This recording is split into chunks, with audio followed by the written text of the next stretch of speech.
கட்சி தாவல் புகார் மீது நடவடிக்கை எடுக்காமல் ராஜினாமாவை ஏற்றது சரியா என கேள்வியானது எழுப்பப்பட்டிருக்கிறது. விவரங்களோடு இணைகிறார் தலைமை செய்தி ஆசிரியர் கண்ணன். விவரங்கள்.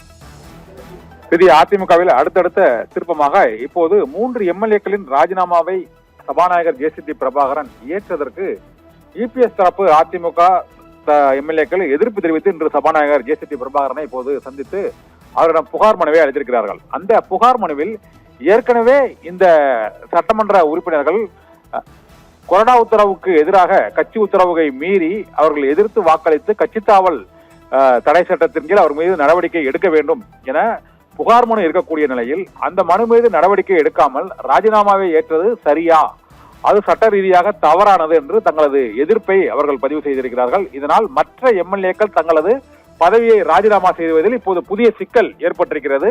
அதிமுகவில் சி.வி. சண்முகம், எஸ்.பி. வேலுமணி தரப்பில் மேலும் சில எம்எல்ஏக்கள் இன்னும் சற்று நேரத்தில் எஸ்.கே. சுப்பையா ராஜினாமா செய்ய போவதாக தகவல் வெளியான சூழ்நிலையில் இப்போது அதிமுகவின் இபிஎஸ் பிரிவில் கொரோனாவாக அறிவிக்கப்பட்டுள்ள அக்ரி கிருஷ்ணமூர்த்தி மற்றும் சட்டமன்ற உறுப்பினர் தளவாய் சுந்தரம், எம்பி இன்பதுரை உள்ளிட்டோர், ஓஎஸ் மணியன் உள்ளிட்டோர் இப்போது சபாநாயகர் ஜே.சி.டி. பிரபாகரனை நேரில் சந்தித்து ஏற்கனவே கட்சித்தாவல் நடவடிக்கை அவர்கள் மீது நிலுவையில் உள்ள நிலையில் நீங்கள் ராஜினாமா கடிதத்தை எவ்வாறு ஏற்றுக்கொள்ள இயலும் என்றும் அது சட்ட ரீதியான தவறு என்பதால் நாங்கள் வழக்கு தொடர இருக்கிறோம் என்றும் அதிமுக எம்எல்ஏக்களின் ராஜினாமாவை நீங்கள் ஏற்றது தவறு, அதை ஏற்கக்கூடாது என்றும் இப்போது அக்ரி கிருஷ்ணமூர்த்தி மற்றும் ஓஎஸ் மணியன், இன்பதுரை உள்ளிட்டோர், தளவாய் சுந்தரம் ஆகிய இபிஎஸ் ஆதரவு தரப்பு எம்எல்ஏக்கள் இந்த கடிதத்தை வழங்கி இருக்கிறார்கள். அந்த புகார் மனுவை ஜே.சி.டி. பிரபாகரன் இன்று பெற்றுக் கொண்டிருக்கிறார். இதனால் ராஜினாமாவை ஏற்றது சரியா தவறா என்ற சட்ட ரீதியான புதிய சிக்கல் இப்போது